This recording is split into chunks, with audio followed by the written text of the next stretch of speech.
اعوذ باللہ من الشیطان الرجیم بسم اللہ الرحمن الرحیم شہر رمضان الذی انزل فیہ القرآن ہدی للناس وبینات من الہدی والفرقان۔ رمضان کا مبارک مہینہ جس میں قرآن نازل کیا گیا، جس میں لوگوں کے لیے ہدایت ہے، اور یہ قرآن حق و باطل میں فرق کرنے والا ہے، اسی لیے اہتمام کیا جاتا ہے کہ پورا قرآن رمضان کے مہینے میں پڑھا جائے۔ یہی ہماری ٹاپک چل رہی ہے کہ کیا اس طرح پڑھنے سے کوئی تبدیلی آئے گی، کامیابی حاصل ہوگی، سماج بدلے گا، اسلام غالب آئے گا۔ قرآن جو ہے ایک آئین کی کتاب ہے، اس کو نافذ کرنے کی ضرورت ہے۔ جیسے کہ دیکھیں یہودی امریکہ نے کیا کیا ہے کہ انہوں نے نظام اپنا قائم کر دیا ہے، انہوں نے سودی نظام کو پوری دنیا میں قائم کیا ہے، میڈیسن میں کیمیکل نظام انہوں نے پوری دنیا میں قائم کیا ہے۔ مسلمان ہے کہ قرآن کو صرف ثواب کی کتاب اور پڑھنے کی کتاب کے طور پر لے رہا ہے، اسی لیے رسول خدا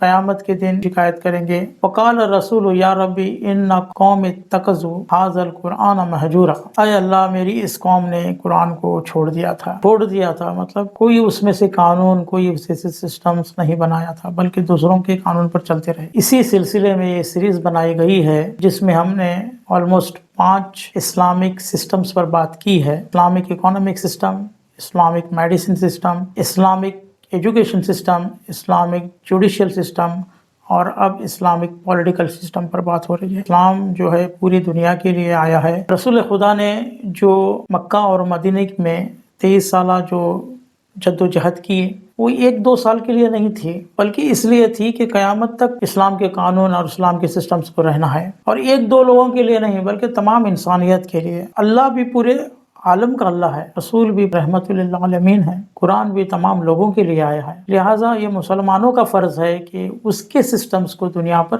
قائم کریں۔ اور یہ جو سسٹمز ہیں جو میں بیان کر رہا ہوں، یہ سبھی سسٹمز انہیں اپنے مسجدوں سے شروع کر سکتے ہیں۔ مسجد صرف نماز پڑھنے کے لیے خاموشی سے بیٹھ کر ذکر کرنے کے لیے نہیں ہے، بلکہ مسجد جو رسول خدا نے بنائی تھی، وہاں پر مشورے ہوتے تھے، وہاں پر پلاننگز ہوتی تھی، وہاں پر درس ہوتا تھا، وہاں پر امداد ہوتی تھی، وہاں پر عبادت بھی ہوتی تھی، لہٰذا مسجد کو ہم پوری طرح استعمال کرنا چاہیے۔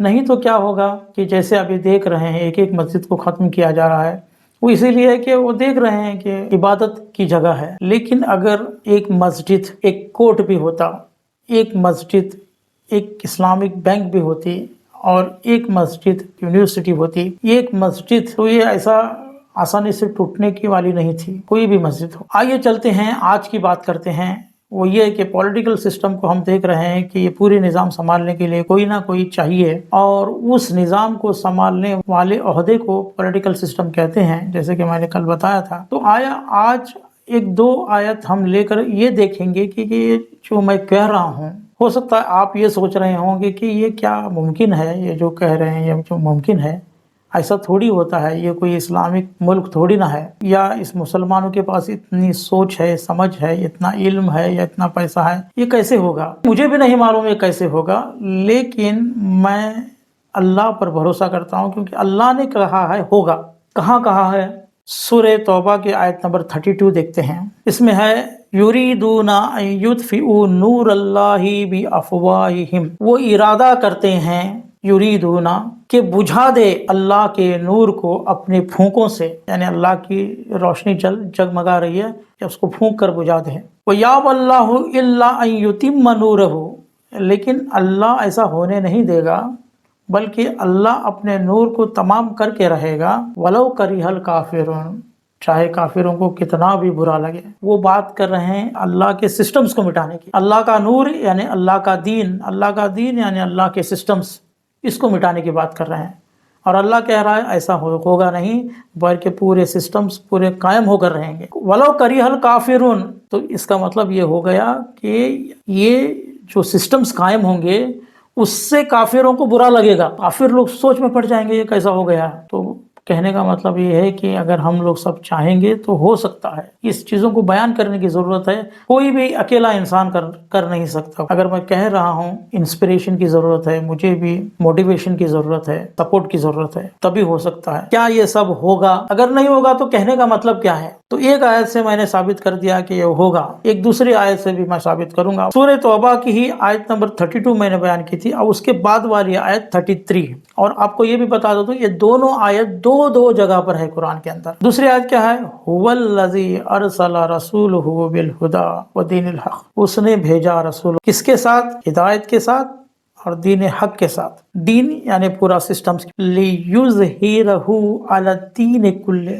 اس نے بھیجا اپنے رسول کو ہدایت کے ساتھ اور پورے سسٹمز کے ساتھ، تاکہ پورے دوسرے سسٹمز پر غالب آ جائے، دوسرے سسٹمز ختم ہو جائیں اور اللہ کے سسٹمز غالب آ جائیں. وَلَوْ كَرِهَ الْمُشْرِكُونَ.